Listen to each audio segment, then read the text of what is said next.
Coronavirus, la pandemia. ¿Cuáles son los síntomas? ¿Cómo se transmite? ¿Qué puedo hacer para protegerme y prevenir la propagación de la enfermedad? Nuevo padecimiento que ha encendido las alarmas de los sistemas de salud. Coronavirus, la pandemia. Qué gusto reencontrarnos en este espacio Coronavirus, la pandemia. Le recordamos que este programa es una producción de la Universidad de Guadalajara que se transmite desde el foro de Canal 44, la señal de todos, y que se transmite también a través de las televisoras públicas que se suman a esta señal en México y América Latina, gracias a nuestra audiencia que nos sigue también a través de estas opciones. Les recordamos las formas de hacer contacto, @Canal 44 TV en Twitter y Facebook. Nos pueden mandar mensajes también a través de WhatsApp al 33 22 42 06 90. No soltamos el tema, el eventual regreso a clases sigue siendo hoy por hoy una de las grandes preocupaciones, principalmente por parte de los padres de familia y también, hay que decirlo, por parte del magisterio, que no se siente del todo seguro de regresar a la escuela el próximo 30 de agosto, al menos en el caso de México. Es por ello que hoy dedicaremos nuestro programa a hablar de este tema. La Organización Panamericana de la Salud advierte que regreso a clases debe ser de manera paulatina. Le contaremos más detalles de lo que dice este organismo respecto al eventual regreso a clases. El secretario general de las Naciones Unidas, Antonio Guterres, ha hablado de nueva cuenta sobre la catástrofe que ha generado esta pandemia en el ámbito educativo. Le contaremos qué ha dicho. También se continúan evaluando los efectos psicológicos y sociales que tiene esta pandemia, particularmente entre la población más joven. Y en la India hay una alta preocupación ante un posible aumento de estudiantes infectados por el virus SARS-CoV-2. Tras el regreso a clases, comenzaron a adaptarse ya espacios con camas pediátricas, así como usted lo escucha. Pero dejemos que sea nuestra compañera Isaura López Villalobos quien nos ponga en contexto. Luego de la pandemia, algunas cosas ya han comenzado a cambiar. Poco a poco se ha ido instaurando una nueva normalidad. Pero, ¿en qué consiste? Desde usar el gel antibacterial, traerlo como aditamento en la bolsa y al entrar y salir a cualquier establecimiento, además del uso generalizado del cubrebocas, hasta la manera de comprar. Las conductas y los hábitos socioculturales inciden directamente en la propagación y en el control del brote epidémico. Por un lado, la pandemia devela y pone de manifiesto las formas, los procedimientos, las negaciones que cada sociedad utiliza para afrontar institucionalmente los riesgos y sus manifestaciones concretas, los desastres. En este caso, producir capacidades y disminuir la vulnerabilidad solo se logra como una construcción social. Al mismo tiempo, se ha puesto en evidencia la importancia de la conducta de las personas frente al riesgo, tanto en la percepción de las amenazas como en las acciones preventivas y el abordaje de las consecuencias. En ese sentido, enfrentar los retos en materia educativa resulta un aspecto crítico en el ámbito psicológico, donde se producen impactos en el proceso de aprendizaje de los estudiantes, así como para los docentes, por lo que implica mantener la calidad del proceso enseñanza-aprendizaje en la presente coyuntura, al igual que en el ámbito social, por las consecuencias que tendrá en el ámbito y corto plazo este cambio en los procesos educativos. En definitiva, considerar los aspectos psicológicos y sociales constituye un elemento esencial para el desarrollo de acciones preventivas en la comunidad, para disminuir las vulnerabilidades y, por lo tanto, para reducir los riesgos de desastres frente a COVID-19. Informó Isaura López Villalobos.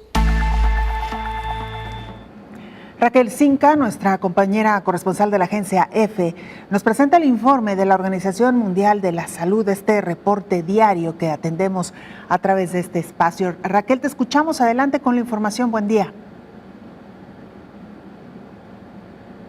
Hola, ¿qué tal? Buenos días, Belén, y buenos días a todo el auditorio de Canal 44. Comenzamos hoy hablando de vacunas. Más de 4.500 millones de dosis han sido administradas en el mundo, eso sí, de una forma desigual en función de los países. Ponemos algunos ejemplos. En Israel, los mayores de 40 años pueden recibir ya la tercera dosis, esa inyección de refuerzo, y desde el Gobierno se recomienda extenderla a toda la población. Hoy también hemos tenido datos actualizados de Portugal. El 70% de la población ya tiene la pauta completa, una meta que, por cierto, estaba inicialmente prevista para principios del mes de septiembre. Y este porcentaje es algo más bajo en España, aunque también está cerca de ese 70% de la ciudadanía. Desde la Organización Mundial de la Salud se insiste en el mensaje de que los suministros de vacunas deben ser distribuidos de una forma justa y también de que la falta de vacunas en los países pobres sigue siendo acuciante, además en un momento en el que la propagación de la variante Delta es más rápida que la respuesta global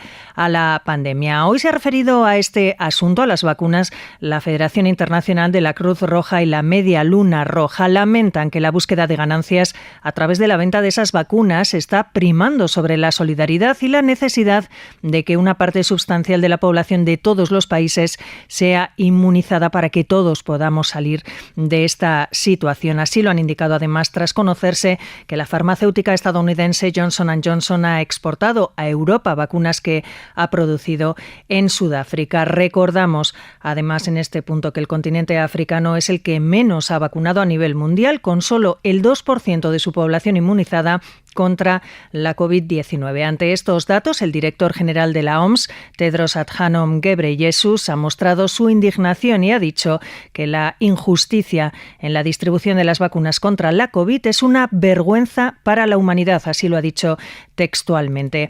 Acabamos con un último apunte sobre esos datos de la pandemia. En las últimas 24 horas se han notificado 667.000 nuevos casos y 10.600 fallecimientos. Reportó desde Europa Raquel Cinca para el programa Coronavirus, la pandemia. Mientras tanto, en Reino Unido, el 35% de los hospitalizados están contagiados con la variante Delta.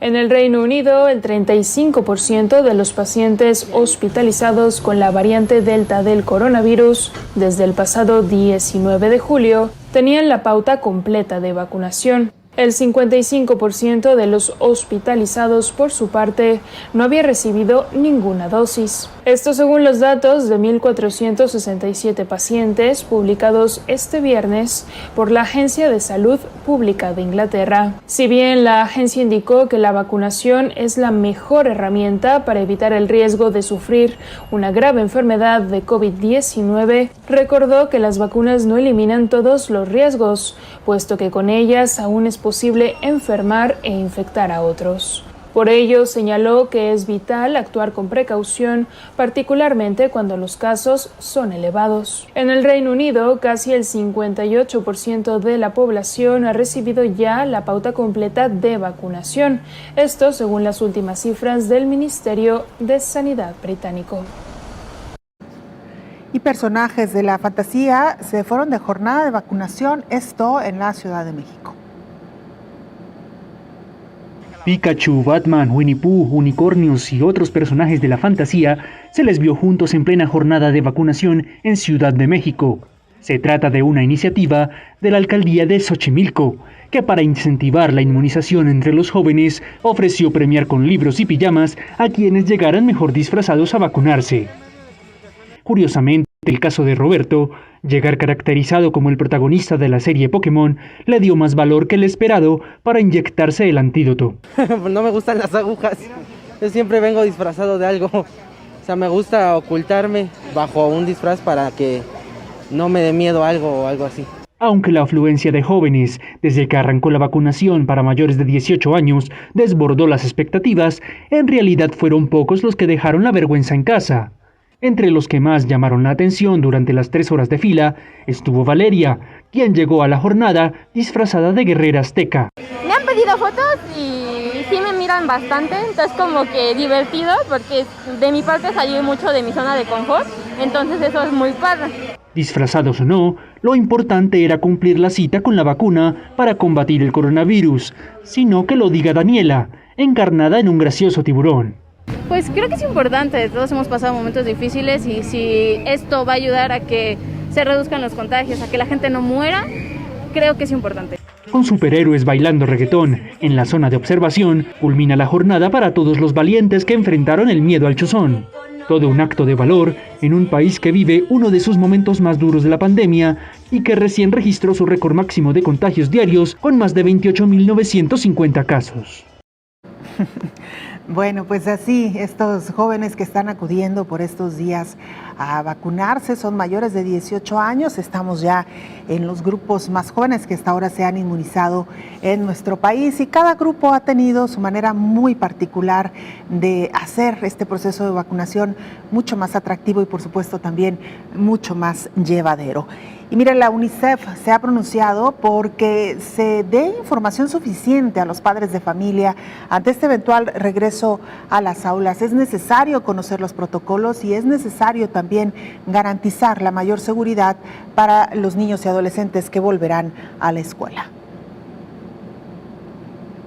El Fondo de las Naciones Unidas para la Infancia pidió a la Secretaría de Educación Pública brindar más información a los padres de familia sobre los pros y contras del regreso a clases presenciales.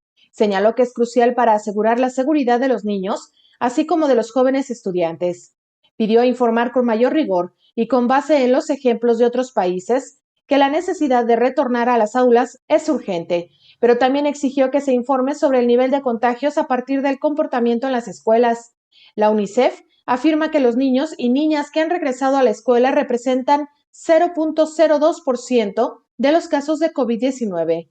Para el retorno a clases presenciales, explicó la oficial de Educación de UNICEF en México, Paola Gómez, se necesita que la SEP y las autoridades locales difundan las acciones y estrategias para un regreso escolar seguro. Expuso que las autoridades deberían difundir información científica, así como análisis detallados sobre los impactos de la pandemia en los alumnos, que visibilicen el daño de permanecer con clases a distancia. UNICEF México pidió también garantizar el acceso a agua, jabón y espacios en los que prevenir el COVID-19 sea más fácil, informó Rocío López Fonseca. Además de COVID-19, la Organización Mundial de la Salud está preocupada por otras enfermedades, particularmente en África Occidental, donde se enfrentan nuevos brotes de los virus de Marburgo y ébola, que causan fiebres hemorrágicas graves, lo que generará una enorme presión a los mal equipados sistemas de salud de la región. Los nuevos brotes muestran la multitud de desafíos que los gobiernos están afrontando en paralelo con la pandemia de COVID-19, dijo la directora regional de la OMS para África. Costa de Marfil comenzó a vacunar a los trabajadores de la salud contra el ébola después de que se confirmara un caso del virus mortal durante el fin de semana. El país declaró su primer caso de ébola desde 1994. Las autoridades dijeron que se trataba de un caso aislado de una joven de 18 años que viajó desde la vecina Guinea. Y la semana pasada las autoridades sanitarias de Guinea confirmaron una muerte por el virus de Marburgo que es similar al del ébola. África enfrenta más brotes de enfermedades infecciosas cada año que cualquier otra región. Los sistemas de salud en África Occidental, en particular, son más débiles que en otras partes del continente, agregó la Organización Mundial de la Salud, aunque este organismo no dio cifras específicas sobre los niveles de personal o las tasas de ocupación de camas de hospital en toda la región.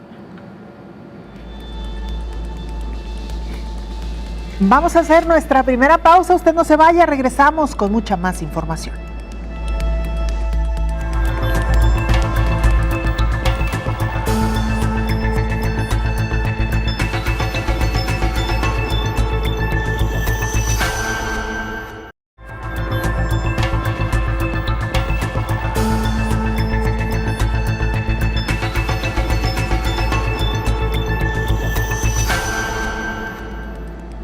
Cada país ha instaurado su propia estrategia, no solamente para incentivar a la población a vacunarse, también para que estos biológicos lleguen a la mayor cantidad de población, en el caso de Argentina, incluso hasta tocando puerta por puerta. ¿No se va a vacunar por qué? No quiero. ¿Por qué no quiere? Casa por casa, así es como el personal sanitario argentino ha empezado a vacunar en algunos de los barrios más humildes de Buenos Aires a quienes aún no se han inmunizado contra la COVID-19. Aunque quien no esté vacunado no está obligado a hacerlo, el gobierno cree que con esta campaña, bautizada Vacunación Móvil, el personal sanitario desplazado puede lograr convencer en sus hogares a quienes no se hayan puesto la vacuna. Precisamente estamos tratando de acercar información casa por casa para poder desmitificar algunas cuestiones que se han instalado sobre la vacuna y poder acercarnos a esas personas que por alguna razón todavía no se acercaron a algún vacunatorio, ya que la vacuna es libre para mayores de 18. Según el Ministerio de Sanidad del país, hasta el momento se han identificado 130 casos de la variante Delta del virus, 125 de los cuales serían importados. El gobierno teme que esta se extienda por todo el territorio. Según fuentes oficiales, Argentina recibió este jueves un cargamento de 716.800 vacunas de Sinopharm, con lo que se superan las 46 millones de dosis recibidas de distintos proveedores, según informaron este jueves fuentes oficiales. El país sudamericano ha registrado hasta ahora unos 5 millones de casos de coronavirus y más de 109.000 muertes. Bueno, pues así esta estrategia en Argentina. Y del sur del continente americano nos vamos ahora a Europa, particularmente en Francia, donde han dispuesto de una vacuna también, bueno, no de una vacuna, perdón, de una pulsera que puede abrir puertas.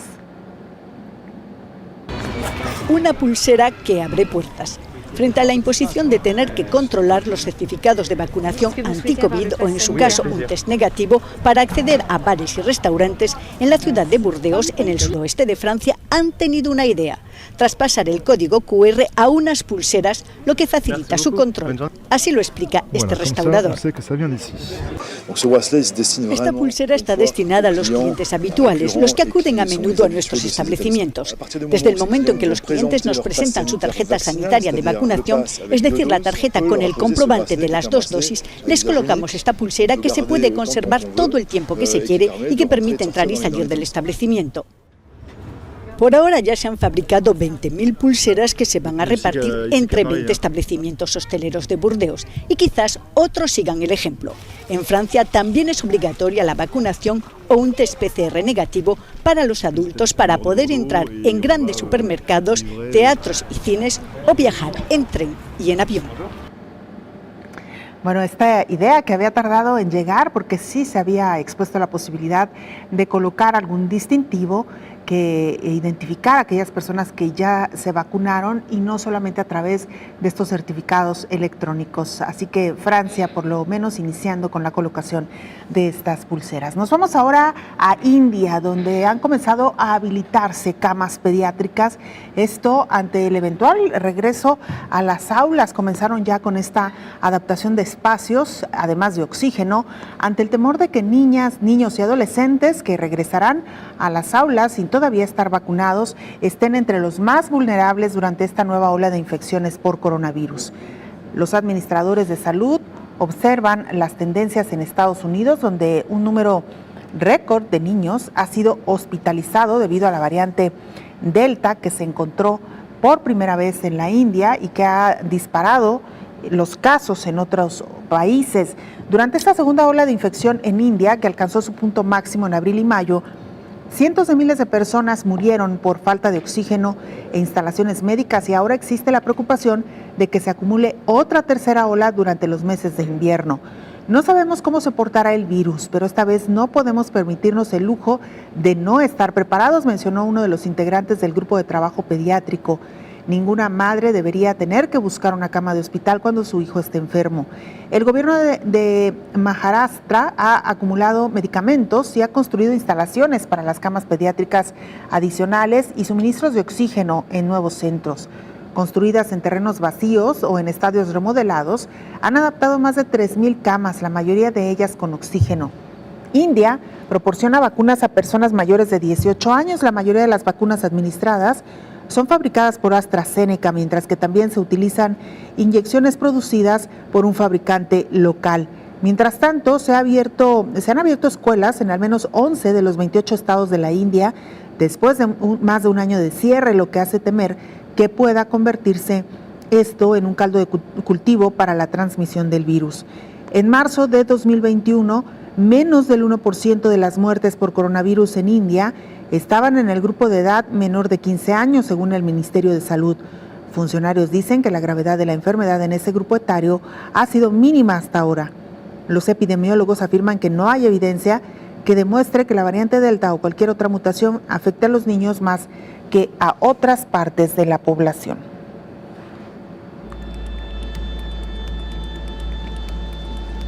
La pregunta que hemos escuchado con insistencia en las últimas semanas: ¿cómo realizar, cómo propiciar un regreso seguro a las aulas? El Hospital Sant Joan de Déu de Barcelona ha realizado el mayor estudio en campamentos de niños sobre el coronavirus. A pesar de que los menores contagian 6 veces menos que los adultos, no son infalibles ante la transmisión.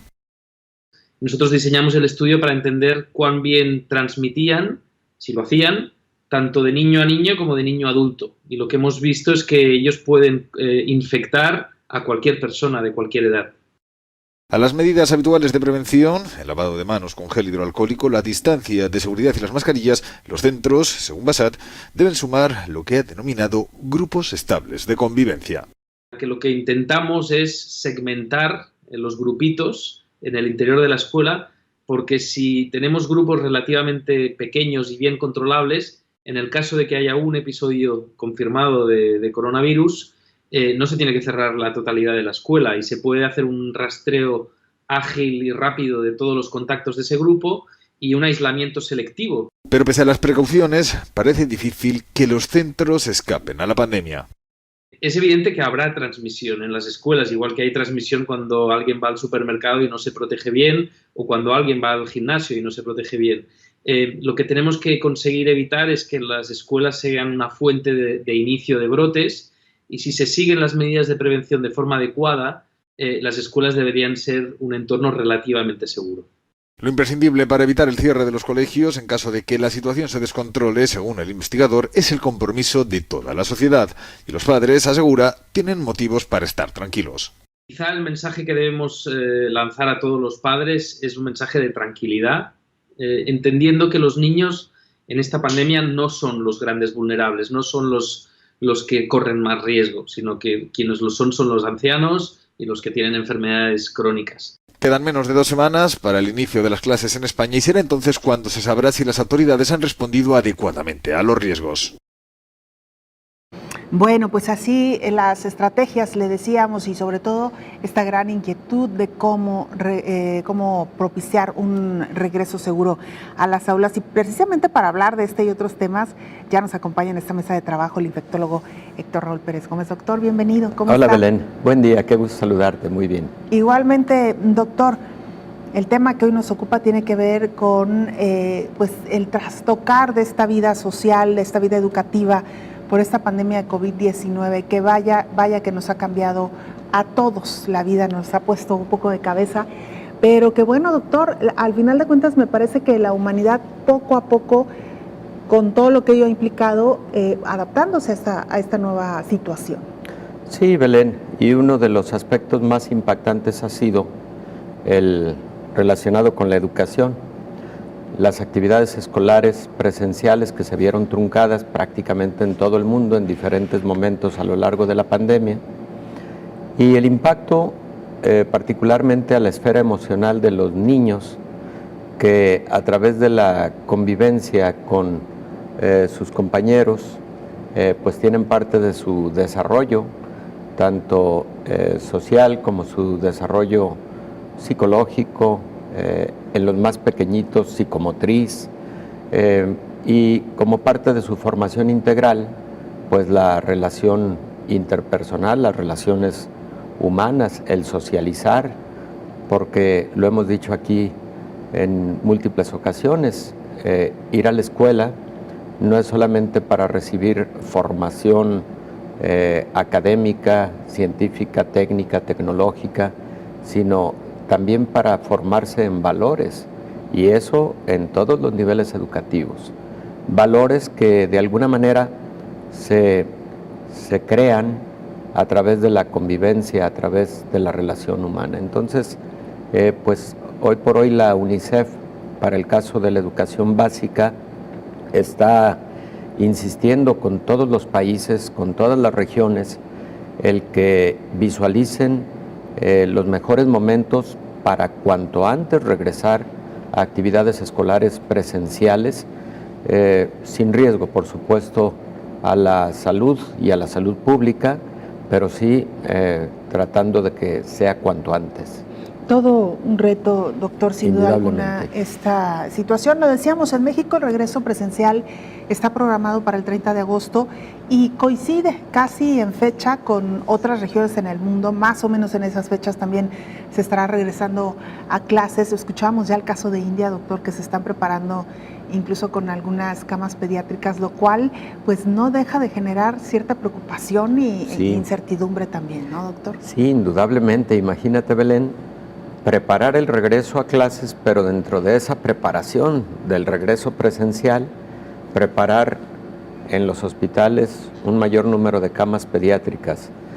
Genera mucha incertidumbre, mucha preocupación, da mucho a qué reflexionar, porque advierten de antemano que sí puede incrementarse el número de contagios en pequeños, y en pequeños que eventualmente sí pueden llegar a necesitar una cama de hospital por la presentación que conocemos como el síndrome inflamatorio multisistémico en pediatría, que lo hemos comentado aquí en muchas ocasiones. Se caracteriza por afectación a diversos órganos y sistemas. En una de sus modalidades tiene parecido a una enfermedad conocida como la enfermedad o el síndrome de Kawasaki, que puede generar mucha inflamación en los vasos sanguíneos, incluyendo los vasos sanguíneos del corazón, las arterias coronarias, y que con esta gravedad, bueno, si no se actúa de manera oportuna, el paciente puede tener incluso una evolución hacia la muerte, ¿no? Entonces, todos esos aspectos preocupan cuando se identifica este momento del retorno a actividades escolares presenciales, sobre todo en aquellos países en donde la intensidad de la pandemia sigue siendo importante. La India pues ha sido uno de los países más afectados por la pandemia, está en segundo lugar después de los Estados Unidos, pero recordemos que la India sufrió una letalidad muy alta porque definitivamente se vieron rebasados sus sistemas de salud, se vieron rebasados los hospitales para poder atender a pacientes graves.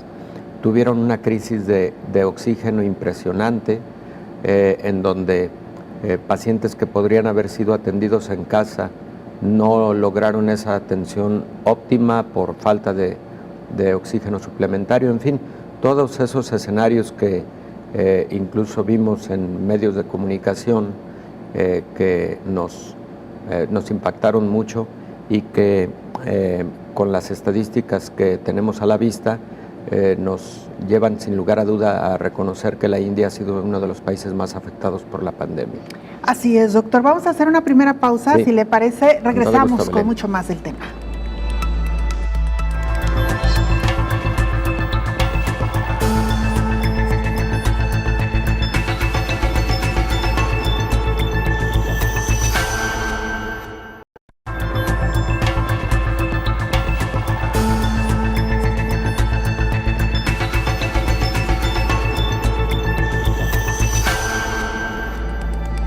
El cierre de escuelas debido a la pandemia de COVID-19 ha afectado a cerca de 1.600 millones de estudiantes en el mundo. La Organización Panamericana de la Salud advierte que el regreso a clases debe ser de manera paulatina y por regiones en México. No puede ni debe ser generalizada, siempre dependiendo de cómo se encuentre la transmisión del virus, sentencia el director de emergencias, Ciro Ugarte.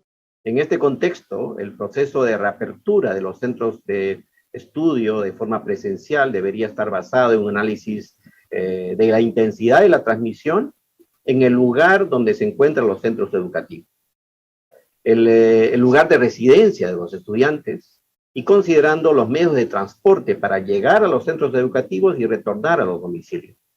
Por tanto, la reapertura de escuelas no puede ser una reapertura generalizada, debe estar basada en una evaluación de riesgo local, la situación epidemiológica, la capacidad de respuesta, la disponibilidad de los servicios de salud y las condiciones propias de los centros educativos en todos los niveles, escuelas, colegios, universidades. Es muy importante implementar mecanismos eficientes o mejorar los mecanismos para la notificación inmediata de los síntomas que pudieran aparecer en los centros educativos, una vigilancia epidemiológica y el diagnóstico rápido, con el fin de tomar medidas oportunas para reducir la transmisión si es que aparece. Recuerda que más del 92% de las cepas circulantes en México corresponden a la Delta, variante de preocupación del SARS-CoV-2, altamente contagiosa y que afecta de manera importante a personas más jóvenes, informó Rocío López Fonseca. Bueno, pues de este tamaño ha sido la afectación de la pandemia de COVID-19 en el ámbito escolar. Y doctor Héctor Raúl Pérez Gómez, lo escuchábamos en esta pieza y en otras, ¿cómo también ha resultado, digamos, un poco menos claro o contundente en relación a la población adulta? ¿Qué es lo que pasa realmente con los niños en medio de esta pandemia? ¿Cuántos de ellos han enfermado, enferman grave, no? ¿Qué posibilidades hay de que caigan en el hospital o no? ¿Su condición natural de inmunidad frente a esta enfermedad? Es decir, doctor, hay muchas preguntas todavía en el aire que no han quedado del todo respondidas. Sí, Belén, mira, en todo el mundo es difícil saber el porcentaje de pacientes con COVID que corresponden a la edad pediátrica. ¿Por qué motivo?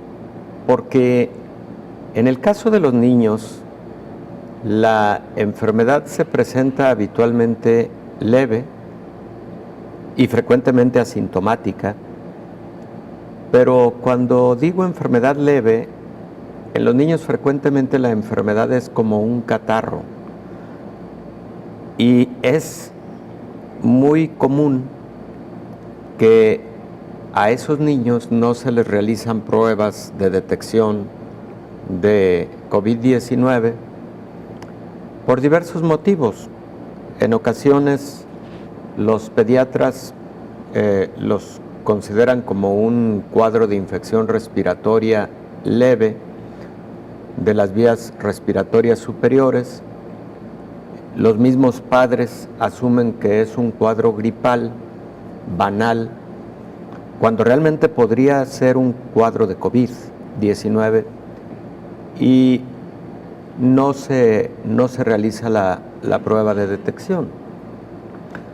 La prueba de detección no duele, pero es un poco molesta, y quienes nos hemos realizado una prueba de esta naturaleza en exudado nasal o en exudado nasofaríngeo, pues sabemos que la introducción del hisopo para tomar la muestra es un poco molesto, ¿no? Entonces, a veces no se toma esa decisión con respecto a ese pequeño. Frecuentemente los pediatras le piden a los padres que estén muy alertas a la evolución que está teniendo el pequeño y que si la evolución está siendo hacia la mejoría, bueno, se permita esa evolución, digamos, de la historia natural de la enfermedad leve. Entonces, Belén, con mucha frecuencia las cifras son cifras muy subestimadas en la población pediátrica, de tal suerte que solo algunos estudios han sugerido que de cada 100 pacientes con COVID-19, aproximadamente el 10% corresponde a las edades pediátricas.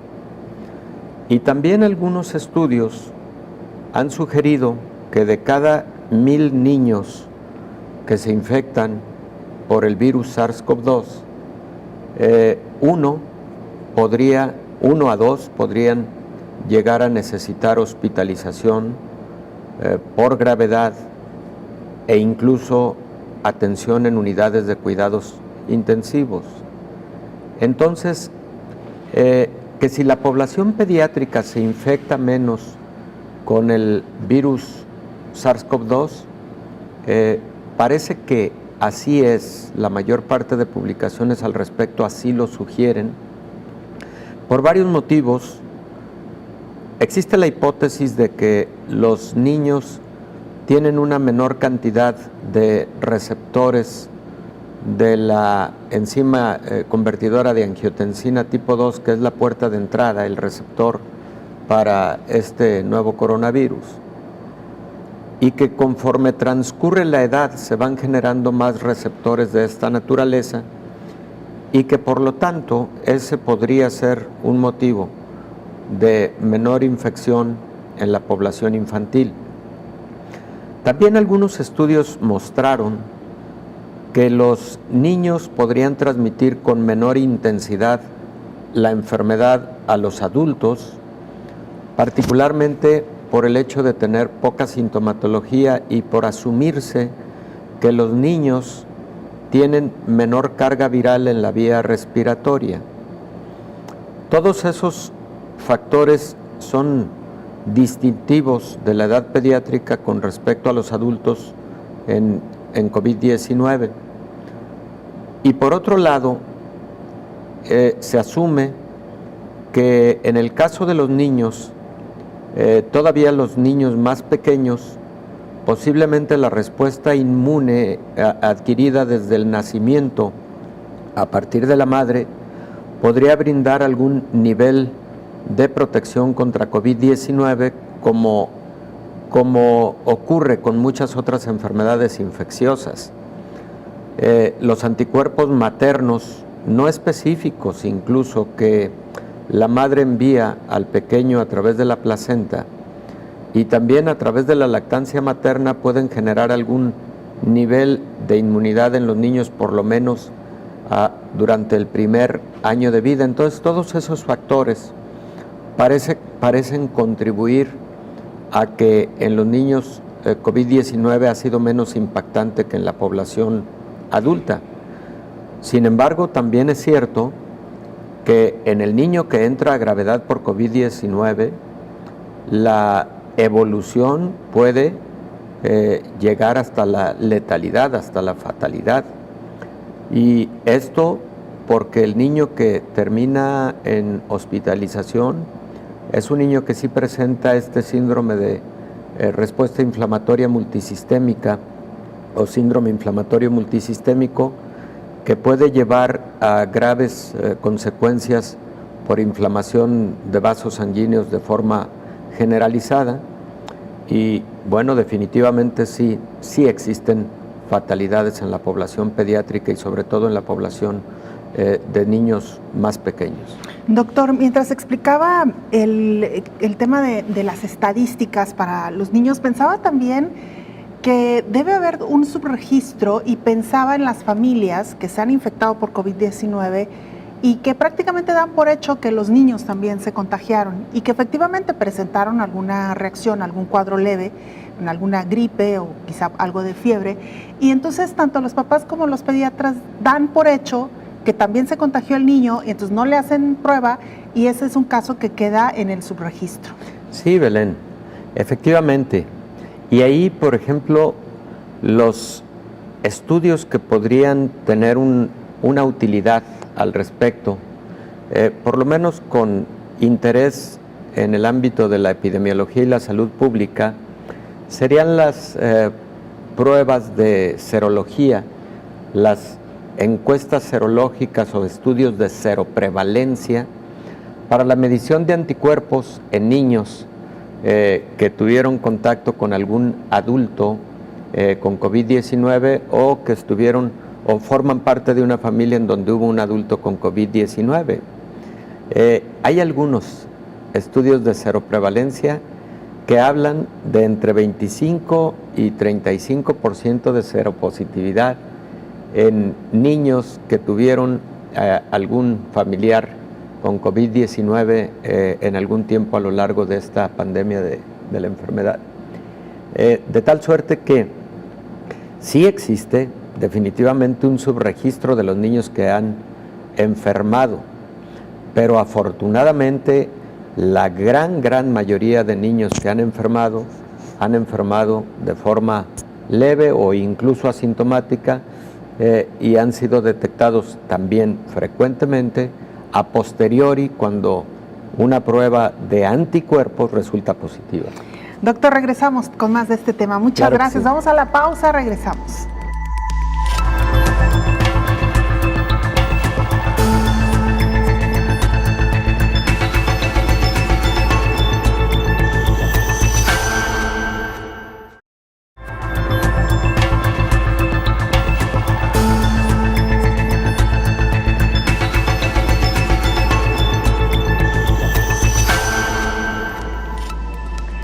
lo adelantábamos ya, el 92% hasta ahora, disculpe usted, hasta ahora 1.600 millones de niños y estudiantes son los que se han visto impactados por esta pandemia. En incontables oportunidades, los organismos internacionales como la UNICEF, la ONU y la OMS se han pronunciado a que las escuelas abran sus puertas de manera segura. El secretario general de las Naciones Unidas, Antonio Guterres, advirtió que el planeta se enfrenta a una catástrofe generacional que podría desperdiciar un potencial humano incalculable, minar décadas de progreso y exacerbar las desigualdades arraigadas debido al impacto que ha tenido la COVID en la educación al cerrar las aulas durante más de un ciclo escolar. Antonio Guterres recordó que el cierre de escuelas debido a la pandemia de COVID-19 ha afectado a cerca de 1.600 millones de estudiantes de todas las edades y en todos los países, con repercusiones inmediatas y de largo plazo en ámbitos como la educación, nutrición y el maltrato infantil, así como la igualdad de género. La emergencia sanitaria ha exacerbado las disparidades que ya existían en la educación y el cierre prolongado de las escuelas podría revertir los avances en los últimos lustros, sobre todo en cuanto a la educación de niñas y mujeres adolescentes y jóvenes. Las proyecciones indican que casi 24 millones de estudiantes desde primaria hasta universidad podrían abandonar las clases a causa del impacto económico de la crisis sanitaria, y es que aún no se cuenta con un recuento de los daños actualizado en este rubro, ya que cada nación ha planeado su regreso a clases de diferentes formas. El secretario general pide considerar la crisis de aprendizaje para tomar medidas y evitar que se convierta en una calamidad irreparable, informó Rocío López Fonseca. Y existe una nueva preocupación también por parte de las autoridades educativas. Aquellos niños que de la noche a la mañana y una vez que se llevó a cabo el cierre de los planteles educativos simplemente desaparecieron, es decir, no se conectaron a ninguna de sus clases virtuales. Una, porque simplemente no hubo apoyo por parte de su familia para que así lo hicieran o porque no contaban con los medios electrónicos para realizar esta conexión. Y son niños que no volvieron a las clases virtuales, simplemente ni siquiera las iniciaron. Y hoy que se pretende regresar con la presencialidad, las escuelas, los directivos, las autoridades educativas están tratando de localizarlos para que regresen a las aulas. Sin duda alguna, todo un reto que nos ha dejado la pandemia en materia educativa. Doctor Héctor Raúl Pérez Gómez, y lamentable también, muy triste, todos estos niños que simplemente de la noche a la mañana no volvieron a las aulas. Abandonaron. Sí, muy triste por múltiples motivos, Belén. Por supuesto, el más importante es su desempeño y evolución, desarrollo educativos, pero también por el impacto a la salud mental, el impacto psicológico que seguramente la ausencia de la actividad escolar les puede generar. Y también al analizar las causas raíz, la UNICEF ha hecho alguna exploración al respecto y fíjate que lamentablemente en muchos de los casos de deserción escolar infantil, los principales motivos han estado relacionados con aspectos económicos de la familia. En otros muchos, el temor de enfermar por parte de los padres. En otros muchos casos, lamentablemente, la pérdida de alguno de los padres, la orfandad, todos estos aspectos que sin lugar a dudas han generado en la población mundial pues mucha tristeza, porque si algo genera tristeza es ver niños enfermos y particularmente ver a niños que no están teniendo los satisfactores básicos y particularmente su desarrollo en la esfera educativa. Claro. Y doctor, mencionaba usted este sector poblacional que ha sido uno de los más impactados, el de menos recursos, niños que su entorno es en medio de la pobreza, y que las escuelas, la educación representaba una posibilidad para estos niños de cambiar su historia. Sí, Belén. Tristemente son los primeros que han abandonado las escuelas y veremos qué tanto trabajo costará regresarlos. Me parece que ha sido una gran lucha, sobre todo en los países subdesarrollados, doctor, de hacer que la escuela sea gratuita y accesible a todos. Ha sido de verdad una gran lucha y un gran reto, y cuando esto más o menos se ha conseguido, llega esta pandemia que lo que hace es que estos niños salgan de las escuelas, o sean expulsados de las escuelas por esta situación, y que no sabemos cuál será el costo de todo esto, doctor, de estas generaciones. Sí, Belén. Ojalá y muy pronto todos estos pequeños puedan retomar su desarrollo escolar, su desempeño en la escuela, porque lo dices muy bien, la educación es sin lugar a dudas una de las herramientas fundamentales para salir adelante, para mejorar la calidad de vida. De hecho, la educación es uno de los 5 elementos, hay alrededor de 15, pero de los 5 más importantes en lo relativo a la calidad de vida, de acuerdo a evaluaciones de muchas instancias internacionales como la Organización para la Cooperación y el Desarrollo Económico, pone a la educación en los primerísimos lugares en lo relativo a la calidad de vida y en lo relativo al desarrollo de los países. Entonces, creo que sí se va a convertir en una prioridad, o se debe convertir en una prioridad para los gobiernos, el repescar a los pequeños que han abandonado y ayudar a su ambiente familiar para que esta prioridad prevalezca y para que no vuelva a ocurrir deserción escolar, ni por motivos de la pandemia ni por otro motivo, ¿no? Doctor, nos quedan algunos minutos, pero quiero retomar una estadística que ofreció esta semana el subsecretario de Salud en México, Hugo López-Gatell. Le preguntaban que si era factible vacunar a este sector poblacional, los más jóvenes, los niños, adolescentes, ante este eventual regreso a las aulas, y él decía que por el momento no, al menos no en México, y de alguna manera argumentaba esta decisión basado en que este sector tiene 0.004% de riesgo de requerir hospitalización o de fallecer. Eso es lo que decía el subsecretario. Es cierto. De hecho, lo comentaba antes, hay estadísticas mundiales que nos hablan de que solamente 1 de cada 1000 niños que enferman de COVID-19 van a requerir un hospital, entre 1 y 2. Y que por otro lado, el riesgo de letalidad en niños menores de 10 años de edad o de 12 años de edad es de igual manera solamente 1 de cada 5,000 niños que enferman por COVID-19. Entonces sí, tanto la incidencia de la enfermedad como la letalidad por la enfermedad COVID-19 es muy baja en niños por debajo de los 12 años de edad.